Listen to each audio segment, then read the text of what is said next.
नमस्कार दोस्तों, मेरा नाम है आकाश और आप देखना शुरू कर चुके हैं खबर आपके स्पेशल सेगमेंट डेली डोज, जहां बात होती है आपकी और आपसे ही जुड़ी खबरों।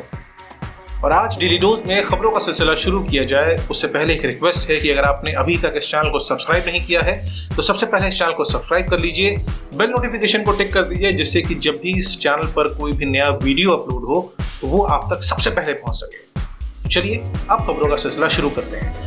और खबरों में सबसे पहली जो अपडेट है वो निकल कर आती है कोरोना से रिलेटेड। कोरोना इंडिया में बहुत तेजी से बढ़ रहा है, लेकिन एक राहत की बात है कि कोवैक्स नाम की जो वैक्सीन है, जिसको ऑक्सफोर्ड यूनिवर्सिटी, एस्ट्राजेनेका और नोवैक्स करके जो ये तीन कंपनियां हैं ये मिलकर बना रही हैं, ऑक्सफोर्ड यूनिवर्सिटी और ये तीनों का एक कोलैबोरेशन है जो इस वैक्सीन पर काम कर रहा है। और सीरम इंस्टीट्यूट ऑफ इंडिया, जी हाँ, सीरम इंस्टीट्यूट ऑफ इंडिया, इसकी जिम्मेदारी दी गई है इसको, ये वैक्सीन प्रोवाइड कराएगी। और जब ये इंडिया में वैक्सीन आ जाएगी तो इस वैक्सीन की एक डोज की कीमत 225 रुपए होगी, सिर्फ 225 रुपए। इस खतरे को देखते हुए 225 रुपए कुछ भी नहीं लगते हैं, लेकिन उम्मीद की जा रही है कि वैक्सीन जल्दी ही आ जाएगी, तो एक अच्छी खबर है। इसके बाद दूसरा अपडेट निकल कर आता है दिल्ली सरकार से कि दिल्ली सरकार ने इलेक्ट्रिक व्हीकल पॉलिसी को अप्रूव कर दिया है और इसके जरिए जो वो लोग इलेक्ट्रिक व्हीकल्स खरीदेंगे उनको सब्सिडी देगी दिल्ली सरकार।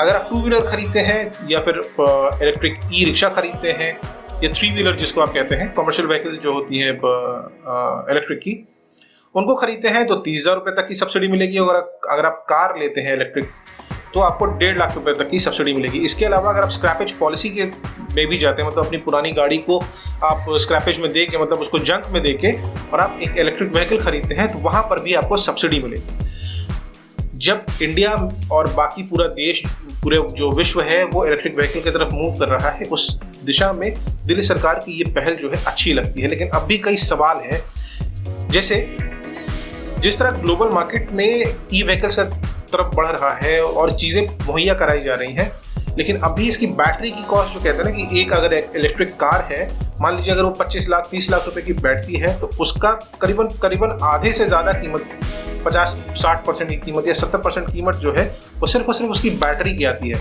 मतलब आपने मान लीजिए 30 लाख की कार ली तो करीबन अगर 70% भी उसकी कीमत हुई तो 21 लाख रुपए आपकी बैटरी की कीमत होगी। तो वो आप कैसे कट करेंगे, क्योंकि दिन पर दिन जैसे हम फोन की यूज करते हैं, बैटरी जो है कंजम्पशन घटता है, उसी तरह कार की भी घटेगी।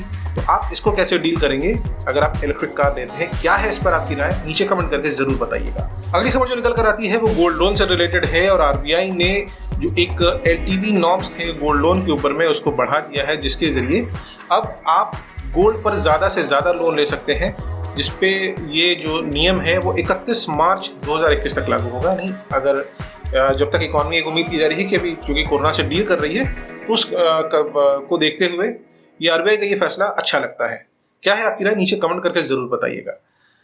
इसके बाद अगर आप नेटफ्लिक्स को देखते हैं, नेटफ्लिक्स को एंजॉय करते हैं, उसके कंटेंट को, तो ये खबर आपके लिए है, क्योंकि नेटफ्लिक्स अब इंडिया में हिंदी में भी उसके कंटेंट अवेलेबल है। कंटेंट मतलब आप मान लीजिए कोई भी जो वीडियो कंटेंट है उसको सर्च करते थे या कोई उसका वीडियो देख रहे होते तो उसके बगल में जो उसका डिस्क्रिप्शन लिखा आता था वो पहले इंग्लिश में होता था, अब वो हिंदी में हो जाएगा, जिससे कि जो जिनकी इंग्लिश उतनी अच्छी नहीं, जिनको समझना नहीं आ पाता है कि इंग्लिश में क्या लिखा है, उनके लिए अगर कंटेंट हिंदी में आता है तो काफी अच्छी बात होगी।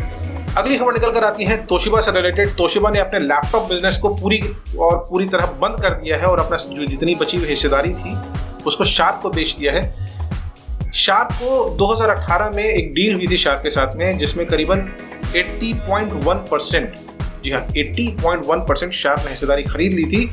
और इन दोनों की जो तोशिबा और शार्प की जो जेवी बनी थी, यानी जॉइंट वेंचर जो बनी थी, उसकी कंपनी बनी थी डायनाबुक्स में ही तोशिबा की 19.9% हिस्सेदारी थी, जिसको शार्प कंपनी ने बेच दिया और कहा भैया अब हम लैपटॉप बिजनेस में नहीं है, अब हम दूसरी चीजों में हैं, लेकिन लैपटॉप नहीं बनाएंगे।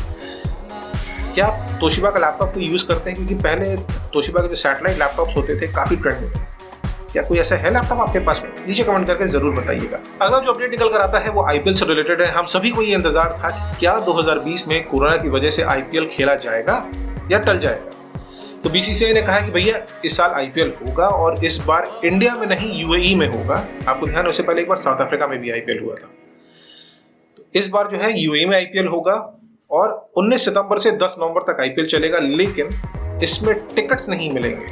अभी तक जो इन्फॉर्मेशन है वो यही है, जो अभी तक खबरें निकल कर आ रही है वो यही है कि इसमें दर्शकों के लिए कोई जगह नहीं होगी। दर्शक घर में बैठ के आईपीएल को एंजॉय करें, वहां पे स्टेडियम में जाके आप नहीं देख पाएंगे। तो क्या है आपकी राय, और क्या वाकई आप ये चाहते थे कि अगर आईपीएल हो तो आप उसको स्टेडियम में जाके एंजॉय कर सकें? क्या है आपकी राय, नीचे कमेंट करके जरूर बताइएगा। इसके अलावा जो अगला अपडेट निकल कर आता है वो भी आईपीएल से ही रिलेटेड है। बीसीसीआई ने आईपीएल का जो टाइटल स्पॉन्सरशिप वीवो के पास था उसको इस साल के लिए कम से कम रद्द कर दिया है।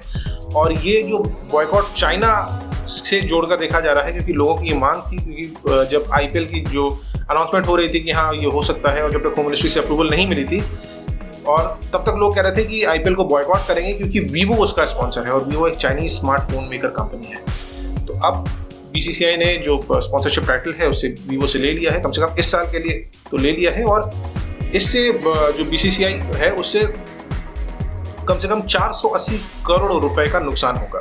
इसके अलावा जो अगली खबर निकल कर आती है वो टिकटॉक से रिलेटेड है, क्योंकि यूएस में टिकटॉक की उल्टी घड़ी यानी टिक टिक 1, टिक टिक 2, टिक टिक 3 शुरू हो गई है। वो इसलिए क्योंकि यूएस प्रेसिडेंट डोनाल्ड ट्रंप ने जो टिकटॉक को बैन करने वाला ऑर्डर था उसको साइन कर दिया है, जिसके बाद अब टिकटॉक के पास 45 दिन यानी करीबन 15 सितंबर तक का वक्त है, और उसमें कहा जा रहा है कि भैया ऐसा है, अपना जो बिजनेस है यानी बाइट डांस को कहा जा रहा है कि आपका जो ये बिजनेस है वो किसी अमेरिकन कंपनी को बेच दो। और अभी माइक्रोसॉफ्ट के साथ ये करार हो सकता है, डील के ऊपर बात भी चल रही है।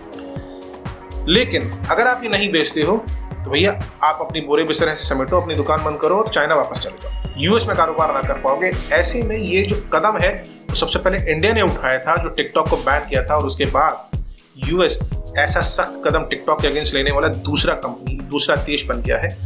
लेकिन एक सवाल है इसमें कि क्या अगर माइक्रोसॉफ्ट टिकटॉक को खरीद लेता है तो क्या आप दोबारा टिकटॉक को इस्तेमाल करेंगे? क्या है आपकी राय, नीचे कमेंट करके जरूर बताइएगा।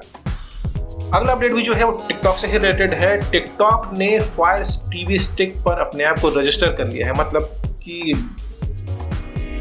जो आप कंटेंट जो था उनका, जो उल्टे सीधे उटपटांग नाच गाने और जो डांस और भी बड़ा कूल जो कंटेंट थे जो देखने को मिलते थे पहले फोन पर था, वो आप टीवी पर देख सकते हैं। क्या वाकई आप ऐसा टिकटॉक का कोई ऐसा जो कंटेंट है वो टीवी पर देखना चाहेंगे? मैं तो कम से कम नहीं देखना चाहूंगा। क्या है आपकी राय, नीचे कमेंट करके जरूर बताइएगा। और आखिरी खबर जो निकल कर आती है वो ये है कि साउथ कोरिया में 2026 से 6G, जी हाँ 6G का ट्रायल शुरू हो जाएगा। इंडिया में मतलब कायदे से 5G भी अभी शुरू नहीं हुआ है, अभी शुरू होगा नहीं होगा ये भी नहीं पता। फोन भी अभी तक 5G के जो है वो सारी कंपनियां अभी ला नहीं पाई हैं, जिसमें से कुछ ही कंपनियां हैं जो 5G फोन ला रही हैं। ऐसे में 6G तो सोच के ही देखिए कितनी तेज डेटा स्पीड होगी। अभी हम 5G की बात करते हैं तो उसमें ही लगता है कि लाइटनिंग फास्ट डेटा स्पीड होगी, लेकिन अब जब 6G आ जाएगा तो जो इंटरनेट स्पीड है उसका लेवल क्या होगा, आप जरा अंदाजा लगा के बताइए। बस दोस्तों, आज की वीडियो में इतना ही। आपको ये वीडियो कैसा लगा नीचे कमेंट करके जरूर बताइएगा। इस वीडियो को अपना ढेर सारा प्यार दे दीजिए, अभी के अभी इस वीडियो को लाइक कर दीजिए, इस चैनल को सब्सक्राइब कर लीजिए, क्योंकि मैं आपके लिए रोजाना ही ऐसी वीडियोस लेकर आता रहता हूँ। तब तक स्टे सेफ, स्टे होम।